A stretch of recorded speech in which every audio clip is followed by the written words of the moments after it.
નમસ્કાર મિત્રો, વિડીયોમાં તમારું સ્વાગત છે। જી હા મિત્રો, અત્યારે હાલ મોટા અને મહત્વના સમાચાર સામે આવી રહ્યા છે। તો મિત્રો, સમાચારમાં વાત કરીએ તો આપણે સ્વસ્થ રહેવા અને પૌષ્ટિક આહાર ખાઈએ છીએ।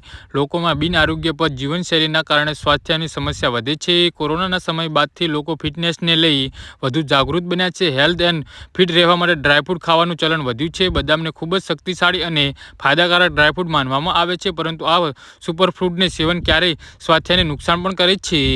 જી હા મિત્રો, અત્યારે હાલ મોટા અને મહત્વના સમાચાર સામે આવી રહ્યા છે।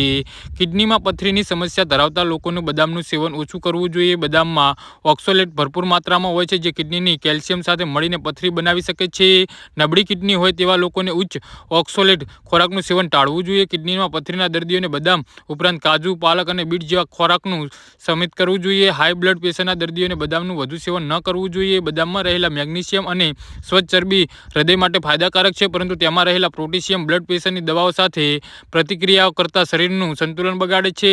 શેકેલા અથવા પેક કરેલા બદામમાં સોડિયમની માત્રા વધુ હોવાના કારણે દર્દીઓમાં હાઈ બ્લડ પ્રેશર અને બળતરાનું જોખમ વધે છે। જી હા મિત્રો, તો આના વિશે તમારું શું કહેવું છે તો નીચે અમારી કમેન્ટ બોક્સમાં જરૂરથી જણાવજો ને અમારી યુટ્યુબ ચેનલને સબસ્ક્રાઇબ કરવાની ભૂલતા નહીં। વિડીયો પૂરો જોવા બદલ તમારો ખૂબ ખૂબ આભાર।